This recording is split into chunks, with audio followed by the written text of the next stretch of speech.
Bonjour à chacun d'entre vous, chacune d'entre vous.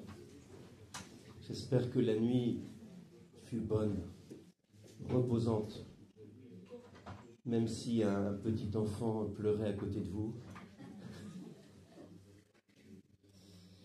Alors, ce matin, nous allons regarder pourquoi il est si important pour l'Église de canoniser un couple plutôt que deux personnes.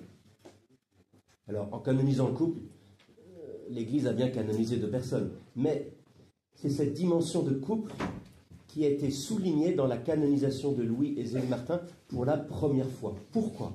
Qu'est-ce que ça change ? Alors, Louis et Zélie avaient entendu parler l'un de l'autre par leurs proches qui se souciaient de leur célibat et de leur âge avancé. Louis avait 35 ans et Zélie 27. Mais ils ne s'étaient jamais rencontrés jusqu'à ce qu'ils se croisent sur le fameux pont Saint-Léonard. Jusqu'à ce moment, selon les écrits du Père Pia, où Zélie entendit une voix intérieure murmurer en croisant Louis, « C'est celui-là que j'ai préparé pour toi. » C'était au printemps 1858. Vous vous souvenez qu'ils se sont mariés le 13 juillet 1858. Autrement dit, ils n'ont pas traîné. Voilà, 3 mois seulement avant leur mariage. Ce mariage qui fut célébré dans l'église Notre-Dame, où nous célébrons depuis hier, ce mariage où est déposé le reliquaire, et ce mariage a été célébré à minuit. Pourquoi ce moment de la journée ? Il semble, d'une part, que cela arrivait de temps en temps, à cette époque-là. Les interprètes du fait laissent entendre également que Louis et Zélie voulaient donner toute la place à la célébration religieuse, sacramentelle de leur mariage, plutôt qu'à tout autre moment de fête. Vous remarquerez que ce couple, premier couple canonisé dans l'histoire de l'Église, est justement fêté le jour de leur mariage. Alors ce n'est pas le 13, mais c'est le 12 juillet que nous fêtons Louis et Zélie Martin. Et non pas, comme habituellement, au jour de la naissance au ciel du saint. C'est le jour de leur mariage. Que veut nous dire l'Église en donnant cette date pour faire mémoire de leur vie, de leur sainteté, pour les prier et leur demander de prier pour nous ? Eh bien, l'Église veut nous signifier que le mariage est le chemin de sainteté des couples dans le projet de Dieu. Il n'y a pas à imaginer quelque chose en plus, des actes méritoires, une offrande sacrificielle, un engagement spirituel. Il n'y a pas non plus à valoriser les époux séparément, l'un au détriment de l'autre, l'un plus que l'autre. Nous nous souvenons de ce que Charles et Zita de Habsbourg s'étaient promis au jour de leur mariage, à savoir, à partir de maintenant, nous devons nous aider mutuellement à aller vers le ciel.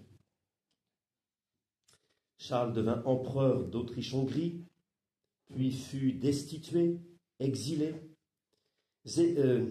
Zita le suivit jusqu'à Madère, où Charles mourra d'une pneumonie, et Zita demeura seule avec 8 enfants, dont Élisabeth qui n'était pas encore née à la mort de son père.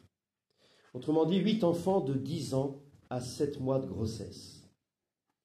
À partir de maintenant, du jour de leur mariage, ils se sont aidés mutuellement à aller vers le ciel. L'intuition de Zita et Charles met en œuvre ce que l'Église déclare pour Louis et Zélie. Leur mariage a été le chemin de leur sainteté. Regardons cela de plus près. En quoi et comment le mariage peut-il conduire au ciel, comme disent les Habsbourg ? Alors j'aurai 3 parties. La première partie, le mariage, la vocation naturelle. La deuxième partie, la beauté de l'amour humain, un amour sauvé en Jésus-Christ. Et la troisième et dernière partie, accueillir la vie de l'au-delà à cette terre.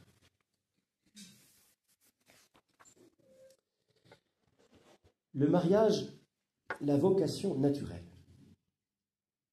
Un prêtre responsable du service des vocations d'un diocèse de France me disait il y a quelques années, le drame des jeunes aujourd'hui, ces jeunes qui veulent réfléchir, prier pour leur vocation personnelle, est de penser qu'une fois tombés amoureux, leur chemin est tracé, leur avenir est évident. Et ce prêtre ajoutait, mais le mariage est une vocation naturelle, les autres vocations sont surnaturelles. Ceci était dit non pas pour valoriser les unes aux dépens de l'autre, mais plutôt pour dénoncer ce qui semblait une vocation, un appel émanant de la nature, par les émotions, les sentiments, l'attirance, qui s'imposerait, une vocation qui s'imposerait d'elle-même ou de lui-même. Elle-même, la vocation de lui-même l'appelle. Or, s'il y a vocation au mariage, ce n'est pas en raison de sentiments advenus et persistants, comme des symptômes du bon choix, mais en raison d'un appel de Dieu perçu au cœur de cet amour. Voulez-vous, par votre amour, être signe et moyen de l'amour de Dieu? Voulez-vous, par votre alliance, être signe et moyen de l'alliance de Dieu? Le sacrement du mariage vient consacrer les époux pour porter ensemble cette vocation et cette mission dans la force de l'esprit et la prière de l'Église. L'échange des consentements exprime ce don mutuel comme réponse de l'un à l'autre, comme réponse commune à Dieu qui ouvre l'amour humain à sa dimension divine. En chacun de nous a été déposée l'image de Dieu. Le couple homme-femme révèle par leur union, leur communion, la ressemblance divine à laquelle nous pouvons nous élever, dans laquelle nous nous accomplissons. Mes propos s'enracinent dans le livre de la Genèse, chapitre 1, versets 26 à 28.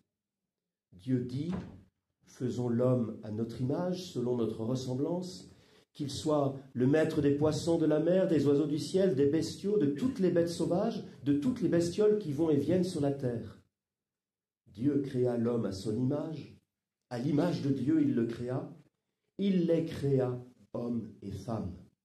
Dieu les bénit et leur dit, soyez féconds, multipliez-vous, remplissez la terre, soumettez-la, soyez les maîtres des poissons de la mer, des oiseaux du ciel et de tous les animaux qui vont et viennent sur la terre. Fin de citation. Ainsi, me semble-t-il, l'homme et la femme, quand ils s'aiment, portent la vocation la plus fondamentale. Jean-Paul II, dans ses catéchèses, ses fameuses catéchèses sur l'amour, sur la théologie du corps, parlera de sacrement primordial. Autrement dit, c'est cette vocation qui consiste à révéler notre origine, alors j'emploie un gros mot, ontologique, notre origine ontologique dans l'amour. Nous sommes nés de l'amour, nous sommes nés pour l'amour. C'est la vocation de révéler notre avenir, notre destinée, notre accomplissement, la communion des êtres en Dieu. Et là, je vous rappelle les paroles du Christ en Matthieu 22, 30. Vous vous souvenez de cette histoire, Jésus racontait l'histoire d'une femme qui avait un premier mari, puis ensuite ce mari décède, elle prend le second frère, puis le troisième, jusqu'à épouser les 7 frères. Et ses interlocuteurs lui disent, mais à la résurrection, duquel des 7 sera-t-elle l'épouse, puisque chacun l'a eu pour épouse? Jésus leur répondit, vous vous égarez en méconnaissant les Écritures et la puissance de Dieu. À la résurrection, en effet, on ne prend ni femme ni mari, mais on est comme les anges dans le ciel. Fin de citation, donc Matthieu 22, 28, 30. Loin de dénier ou de mépriser l'union de l'homme et de la femme dans le couple, cette parole de Jésus indique plutôt que le couple humain nous parle du ciel, de notre avenir. L'amour de l'homme et de la femme révèle notre vocation commune. Nous sommes appelés à la communion entre nous et en Dieu. Les gens mariés par le sacrement de mariage sont équipés pour cette mission qui se vit à deux niveaux, ad intra, si j'ose dire, et ad extra.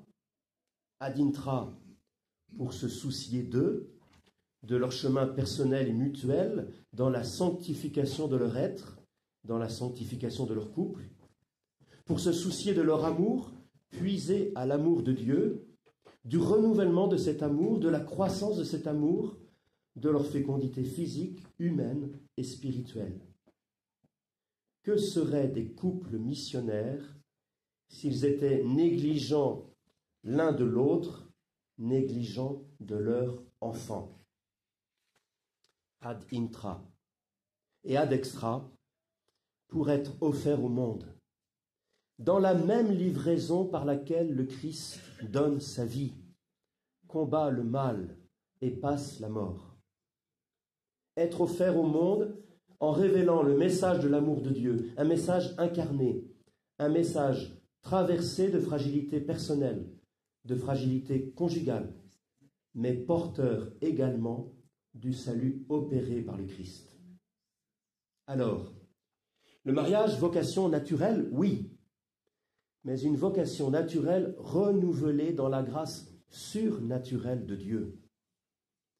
C'est la raison d'être du mariage, d'offrir au couple non pas seulement son engagement, mais encore la grâce nécessaire pour que cet engagement soit possible, réaliste et ambitieux, et que cet engagement soit le chemin même de la réalisation et de l'épanouissement de l'alliance avec un grand A.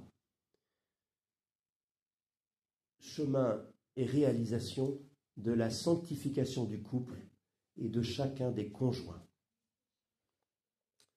Voilà, ma première partie terminée, et j'engage la seconde, la beauté de l'amour humain, un amour sauvé en Jésus-Christ. Zélie et Louis sont pour nous des témoins de l'amour humain, vécu, offert, incarné pleinement, tendrement. S'ils avaient pensé tous les deux à une vocation religieuse, leur mariage n'a pas été un mariage par défaut. Il est important que nous le disions. Ils étaient prêts l'un et l'autre à demeurer célibataires. Mais c'est bien la rencontre sur le pont Saint-Léonard qui a permis à un amour de naître, de croître et de les emporter vers la vie. Au moment de leur mariage, Jean Clapier, donc de ce livre-là, il est à la petite boutique des Sœurs en format de poche. Vous avez un intérêt, c'est qu'il coûte moins cher. Voilà, Jean Clapier écrit à la page 79. Alors évidemment, la pagination, c'est celle de ce livre, pas du format poche, mais bon. Voilà ce qu'il écrit. Tous deux sont profondément animés d'un même idéal de sainteté, être à Dieu, l'un avec l'autre, être pleinement à Dieu, l'un par l'autre. Et cet être avec Dieu se réalisera dans la grâce du mariage. Fin de citation. Car leur histoire, c'est l'histoire d'un couple amoureux fou, comme on dirait aujourd'hui, se donnant à fond à l'autre, aux enfants, se risquant dans le don total, s'épuisant, traversant des galères, mais solidement ancrés sur le roc, quotidiennement renouvelés, purifiés, envoyés pour leurs tâches quotidiennes, et finalement recevant la vie autant qu'il la donnait, une vie qui l'emportera sur la mort même, puisque ce couple est plus connu aujourd'hui qu'en son temps, puisqu'il est devenu en quelque sorte, aussitôt après Marie et Joseph, le couple modèle pour tous les couples de la terre, et qu'il est devenu intercesseur pour tant de causes.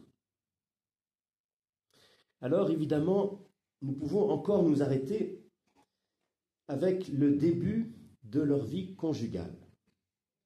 Je ne sais pas si vous le savez, mais dans les 10 premiers mois de leur mariage, ils vivent d'un commun accord une continence physique. Ils pensent qu'il s'agit là de la volonté de Dieu pour eux. Le père Piat, dans l'autre livre, écrit. Le mariage a un but personnel, l'épanouissement total des deux époux qui s'aident mutuellement à accomplir leur destinée dans l'unité de la société familiale. Quoi de plus puissant pour y atteindre que l'étape fournie à deux sur les sommets de la continence, cette ascension où les âmes plus dégagées réalisent intensément leur communion morale. Le mariage a un second but, un but social, l'apport à la collectivité nationale de ces énergies hier individualisées, aujourd'hui décuplées par leur entrelacement, puis encore et surtout, c'est sa fin essentielle qui domine et prime toutes les autres, le don de la vie, l'entretien de l'enfant, la formation de l'homme. Quel noviciat plus efficace en cet ordre que ce temps de recueillement, de prière et de sacrifice où l'esprit bride l'instinct et le tient en suspens. Non, la résolution des époux Martin n'était pas le faux départ d'une idylle brusquée, c'était la providentielle préparation d'une race sainte entre toutes. Dieu qui fit naître son Fils en terre virginale, voulut ne confier Thérèse de l'Enfant Jésus qu'à des parents capables, pour l'avoir pratiquée, de comprendre la splendeur de la virginité. Fin de citation. Et curieusement, c'est un confesseur qui fait comprendre à Louis et Zélie que le mariage dans l'union intime n'est pas seulement le moyen de perpétuer la race, mais encore le symbole concret de l'unité conjugale, l'expression achevée de l'amour sans réserve, qui lie les conjoints l'un à l'autre. En un mot, le signe sensible du don total qu'ils se font de tout leur être pour, selon le mot de saint François de Sales, s'entreporter à Dieu. Chers amis, en couple, quand vous vous unissez, et plus généralement dans votre vie commune, nous espérons que vous vous entreportez vers Dieu. Louis et Zélie avaient l'ambition de donner des fils et des filles au Seigneur. Mais avant d'aller plus loin dans la fécondité du couple Martin, allons à la découverte de leur amour, de ce qu'ils expriment de leur tendresse. Voilà ce que Zélie écrit à sa fille Pauline en mars 1877. Elle lui rapporte qu'elle est allée voir sa sœur Élise, sœur Marie d'Osité, au Mans, le jour de son mariage, et qu'elle pleura toutes ses larmes, plus qu'elle n'en avait jamais pleuré dans sa vie. Elle se trouvait si malheureuse d'être au milieu du monde, elle aurait voulu cacher sa vie avec celle de sa sœur Visitandine. Mais elle ajoute, et là c'est la citation de la lettre, « Toi qui aimes tant ton père, ma Pauline, tu vas penser que je lui faisais de la peine et que je lui en avais fait le jour de mon mariage. Mais non, il me comprenait et me consolait de son mieux, car il avait des goûts semblables aux miens. Je crois même que notre affection réciproque s'en est trouvée augmentée, nos sentiments étaient toujours à l'unisson, il me fut toujours un consolateur et un soutien. » Elle écrit donc cela 1 an avant sa mort. Ils sont mariés depuis 18 ans.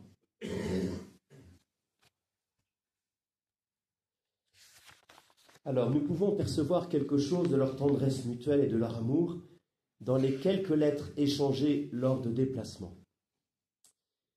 Louis écrit en octobre 1863 de Paris « Je vous embrasse tous de cœur en attendant le bonheur de vous être réunis. » Et il signe « Ton mari et vrai ami qui t'aime pour la vie. » De son côté, Zélie, plus communicative, écrit à l'été 1873, alors qu'elle séjourne à Lisieux chez son frère Isidore, « Cher Louis, je te suis en esprit toute la journée. Je me dis, il fait telle chose en ce moment. Il me tarde bien d'être auprès de toi, mon cher Louis. Je t'aime de tout mon cœur, et je sens redoubler mon affection par la privation que j'éprouve de ta présence. Il me serait impossible de vivre éloigné de toi. J'essaierai de t'écrire demain, si c'est possible, mais je ne sais pas à quelle heure nous rentrerons de Trouville. Je me presse. On m'attend pour faire des visites. Nous revenons mercredi soir à 7h30. Que cela me paraît long. Je t'embrasse comme je t'aime. » Fin de citation. Et Jean Clapier conclut ce sous-chapitre. Louis et Zélie sont d'heureux époux épris de Dieu. Ils aiment le Seigneur de tout leur cœur. Ils s'aiment aussi l'un l'autre de tout leur cœur. C'est à la page 140 du livre de Clapier. Évidemment, leur amour déborde vers leurs enfants, mais pas seulement, vers d'autres enfants également. Ce qu'on sait moins, par exemple, c'est que pendant leur période de continence, les 10 premiers mois de leur vie, ils ont adopté provisoirement un enfant dont la famille était en pleine épreuve. Et ils ont une semblable générosité, alors qu'ils ont des enfants, vers d'autres enfants qu'ils aident de leur mieux. Leur amour déborde encore vers les pauvres.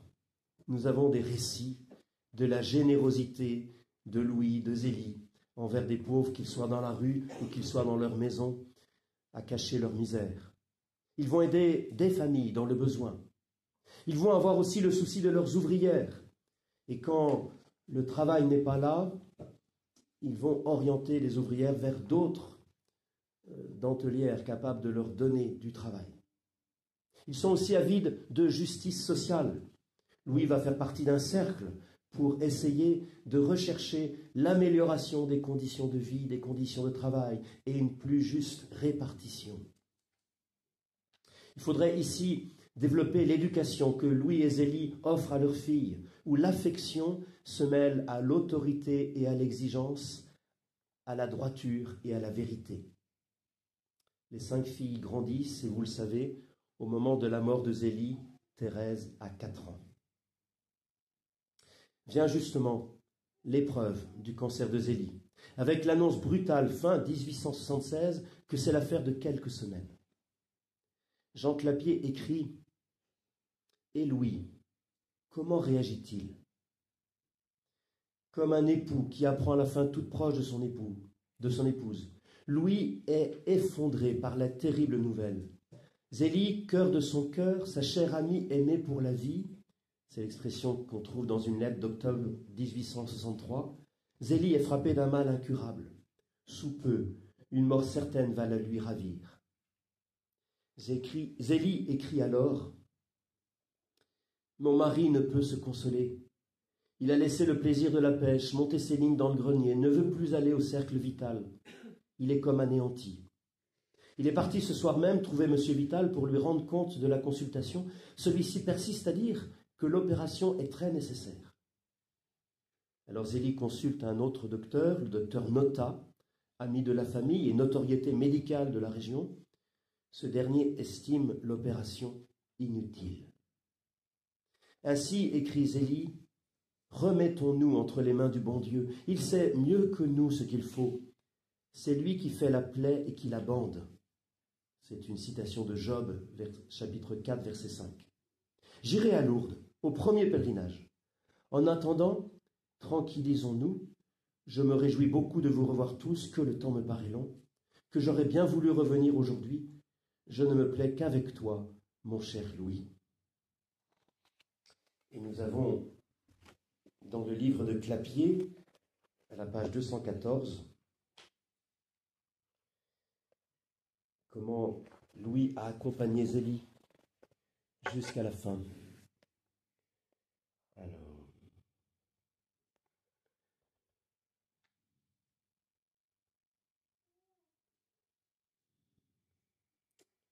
j'aurais dû être plus précis.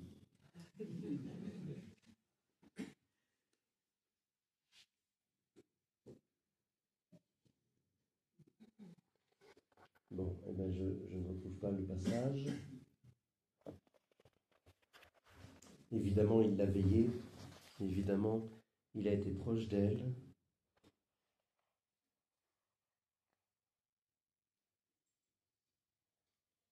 Bon, je ne retrouve pas le passage, mais c'était un passage où Louis manifestait sa tendresse à sa femme, en la soulevant, en la tenant dans ses bras. Je crois que l'expression, c'est qu'il l'a pris dans ses bras comme on prend un enfant.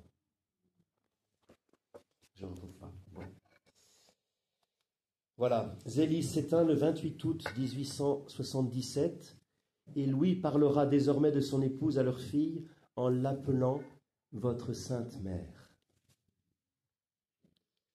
C'est Jean Clapier, c'est à la page 217. Si l'amour conjugal est sauvé en Dieu, en Jésus-Christ, Louis en fait l'expérience dans le deuil. J'étais un peu plus feignant, là. Vous sentiez cette deuxième intervention. J'ai moins tapé les citations, ce qui fait que je suis coincé maintenant. Alors.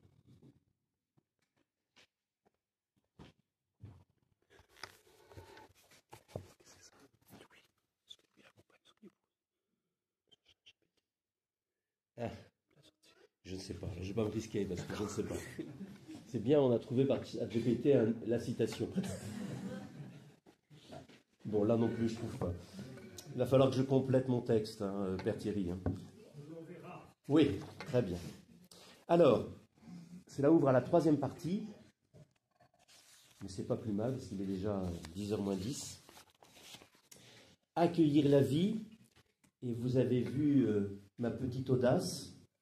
Je n'ai pas mis de cette terre à l'au-delà, mais de l'au-delà à cette terre. Le départ de la maman à la fin de l'été 1877 va tout bouleverser, vous l'imaginez bien. La famille déménage vers Lisieux en novembre de la même année.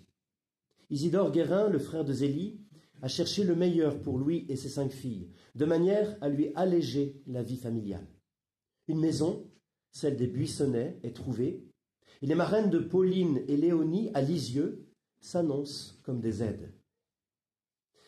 Mais alors que nous envisageons la vie terrestre orientée vers l'au-delà, il me semble que Zélie et Louis nous font découvrir un autre aspect de la vie, et de la vie chrétienne particulièrement, à savoir la vie transmise au-delà de la mort par la communion d'amour entre 2 êtres, par les grâces reçues, le recours jamais oublié, sans nostalgie, mais au présent, avec l'espérance au cœur, de l'au-delà à cette terre. Jean Clapier cite le théologien Urs von Balthasar, qui écrit « Thérèse est née dans un monde familial qui devient aussitôt pour elle l'image du ciel et le restera toujours. » Et je pense que c'est parce que Zélie continuait d'habiter au milieu des siens. L'auteur, en rapportant ses propos, donc fin de citation de Balthasar, l'auteur, en rapportant ses propos, évoque la foi de Louis, sa charité toujours à l'œuvre, son attention pleine de tendresse envers ses filles. Je pense qu'il faut ajouter l'influence de Zélie, agissant du ciel pour son époux et ses filles, son amour protecteur, sa prière demandant les grâces qui leur seraient nécessaires, son silence efficace pour se faire oublier tout en étant au plus près. Vous vous doutez bien, je ne crois pas aux fantômes, mais je crois à la communion des saints, et c'est Dieu qui les unit par ses sacrements, par la prière et par l'amour. Il me semble faux également de dire que les morts continuent à vivre dans les vivants. Ces expressions disent quelque chose d'une forme de récupération. La mort est la mort, une rupture, une absence, une disparition. Prenons-la au sérieux. Si nos proches entrent dans la vie, dans une nouvelle vie, d'où ils peuvent continuer à nous aimer autrement, c'est par la seule action de Dieu, de son Esprit Saint, de la parole divine qui de promesse s'est fait chair, humanité et corps du Christ. Louis éduque, accompagne ses filles en portant l'amour de Dieu en son cœur. Il écrit depuis Rome en septembre 1885, l'un des rares voyages qu'il se permettra après le deuil de Zélie. « Je vous remets tout à la grâce de Dieu et prie chaque jour pour vous à Saint-Pierre. La pensée de votre mère me suit aussi constamment. À bientôt, bientôt, bientôt. » Fin de citation. Mais là encore, si le ciel marque cette vie, il n'en demande pas moins des sacrifices. Pauline, la première, entend l'appel à la vie contemplative, à la visitation, Mais finalement, écrit-elle, le bon Dieu me montra que ce n'est pas à la visitation qu'il me voulait, mais au Carmel. Quand elle l'annonce à son père l'après-midi même du jour où l'appel se précise, Louis répond « Ne crois pas, ma Pauline, que si je suis heureux de te donner au bon Dieu, je ne souffrirai pas de me séparer de toi. » C'est une citation qu'on trouve à la page 252 dans le livre de Clapier. Donc Pauline entre au Carmel de Lisieux le 2 octobre 1882. 4 ans plus tard, c'est l'aînée Marie qui confie à son père ce même désir. Elle écrit la réaction de celui-ci. Il poussa un soupir en entendant une telle révélation. Il était bien loin de s'y attendre, car rien ne pouvait faire supposer que je voulais être religieuse. Il étouffa comme un sanglot et me dit « Ah, mais sans toi. » Il ne put achever. Et moi, pour l'attendrir, je répondis avec assurance « Céline est grande et pourra me remplacer. Tu verras, papa, que tout ira bien. » Alors ce pauvre petit père me dit « Le bon Dieu ne pouvait me demander un plus grand sacrifice. Je croyais que tu ne me quitterais jamais. » Et il m'embrassa pour cacher son émotion.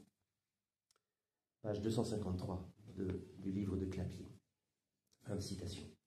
Marie entre au Carmel le 15 octobre 1886. Et entre 1886 et 1888, les 4 dernières lui feront la confidence de leur vocation religieuse. Thérèse racontera comment à son tour elle vint annoncer à son cher papa son désir d'entrer au Carmel à la Pentecôte 1887. Elle a 14 ans.